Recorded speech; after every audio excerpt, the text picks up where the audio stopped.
Okay.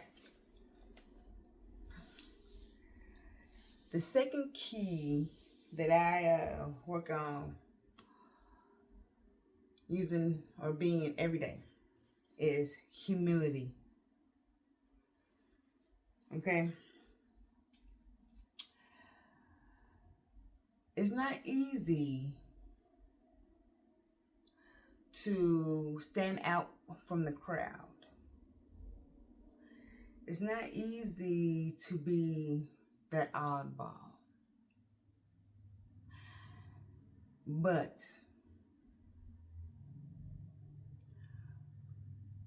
when you are showing humility towards and for a higher being than yourself or anybody else around you, you have that power standing beside you, behind you, and within you.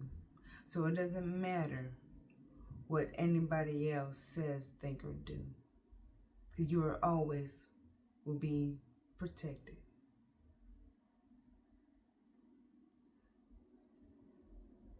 So just be humble when you are in the wrong. Apologize when you do something wrong.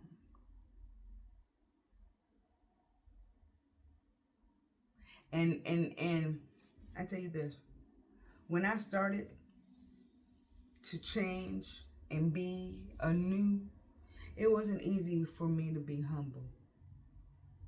It wasn't easy for me to say I'm sorry. For one, I wasn't raised that way. So it was, and what I saw around me, it seemed okay to not apologize to others. But then how it made me feel, it didn't make me feel good. And you know why it didn't make me feel good? Because I wasn't doing the right thing. And that's just in total. Whenever you don't do something right, you don't feel good. Right? And when you're actually humble towards other energies, towards other people, it helps them to be humble and show grace. Quick story. There's a reason why I actually had to get sober. A couple things. Well, for one, I lost my safety net. My safety net was me living in my mother's house, in my mother's basement. So I kept on getting in trouble and still had a place to live. Probably didn't have a job, but I'd get another job. But once I moved out, I lost my safety net. And it's so funny because, whenever we look back, we can see where we transition, where change happens. So I finally got sober March 6th, 2023. But that weekend, March 6th, 2023, was a Monday.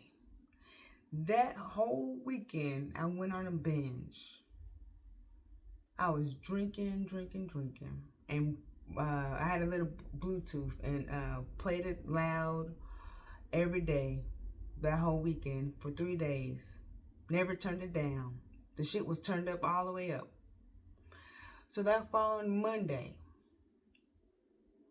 I had a knock at the door. It was a police officer. Mind you, I'm still drunk. He told me, people have been complaining and, turn it down. I waved him off. I turned it down, whatever. Next thing I know, I get a phone call from the office. I can't remember if she told me to come down here or I think she told me that I had a noise violation. Now, I'm not, what is it? I don't fight. I'm not, this exterior is just to protect my interior, to keep people away from me. But after so long, once you get to know me, I'm like the marshmallow guy. Anyway, so when she told me that, I felt some type of way and went down to the office with my chest out like I was about to do something. Okay? So I went to the office and had a couple words, and it was people around, the maintenance guy and her secretary or whatnot, and I'm just talking shit, not making sense, whatever. Until she finally got up from her desk and came to me and it was like, Ernestine, have you been drinking? As soon as she said that, it's like a switch turned on. I apologized and said, I turned down the music and I went back home. I turned down the music and I went back to bed. I woke up. I heard. I felt we need to apologize to that lady. And inside I'm like, oh no, I don't want to do it. So now I have this inkling, this feeling of needing to apologize. Ugh, it hurted me to even think of doing it. Okay? It really did. And this is also a growing pain. So before I went to work, I went down to the office and I apologized to her. I told her a little bit about my backstory, and I didn't mean it, and it won't happen again. She was so in awe that I came and apologized to her and was sincere, that she said, she had never, people don't apologize like that. People just don't, do it. And I'm like, well, I'm doing something different. And no, it's not easy, but I'm following my intuition, my conscience. So I'm sorry. And that was that. So now I'm at work. Hours later, I'm going through my email. Now, hold on. That was like I had to be at work at 6. So this was like at 5:30, 5:15. I made sure I went there like at the very last minute. I held it off as long as I could. So now I'm at work, going through my email. The office sent me an email around noon saying that I had another noise violation because my neighbors was complaining on me. Now, mind you, I actually did turn my music down when she told me to when I came back home from the office. So now I'm like, what the hell? So, I sent an email like, I don't, who's to deem that my music was up? Now, if I do anything, my neighbor's going to complain because I made them upset. I said this. Because I know, if you keep on pushing somebody's button, regardless of what you do, they're still not going to like you, right? They're still not going to trust you because you're doing something, or you did something they didn't like.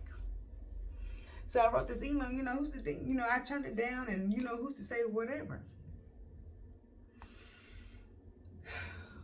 That following morning, I get another email from the office, a response to the one I just sent. Can't remember everything, but she took back that second noise violation. She took it back. And she said, don't let it happen again. I was like, yes, ma'am, thank you. But the moral of the story is, if I didn't go down there and apologize and be humble, I would have had 2 noise violations. And I'm only allowed 3. Do you understand the point? So when you step outside of yourself and see beyond your ass and have compassion and empathy towards others, they show it back to you. Okay? So yeah, and then I was on tippy toes after that, with my music and stuff, but eventually that faded away. But showing humility, and that's not even just to other people, even to the Lord, the higher energies. I was given advice on to pray for my food like this. I felt some type of way and couldn't figure out how or why. Well, why was, people gonna talk about me.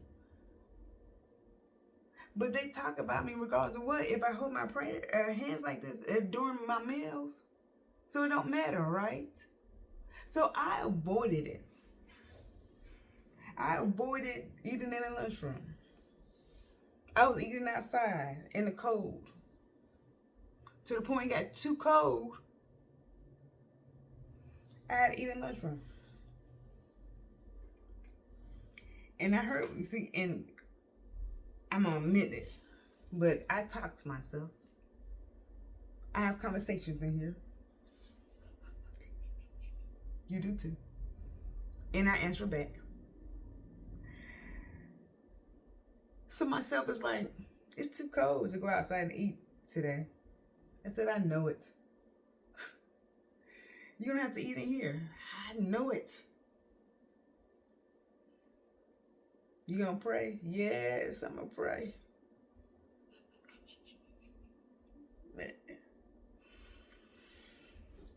So, anyway, I prayed. And I prayed my whole prayer. And once I got done praying for my food, I felt amazing. I felt so light. I felt bliss. I felt joy. I was gifted those feelings for doing the right thing, for showing my humility around others and not caring what they thought about me and how I love the Lord. And He loved me so much, He just gave me good feelings. Right? That is what you feel when you show others or when you are humble. You feel so good. Good things happen to you. And there's no explanation why. Or you can't figure it out right then and there. It comes to you. It's like pictures in movies. It shows you flashes. Or you just hear things. Okay? So the second key to embody, to work on, is being humble and showing humility. Because who cares about what other people think? Remember, you're here to save your own soul. All right, friend. I love you. Get your head out of your ass.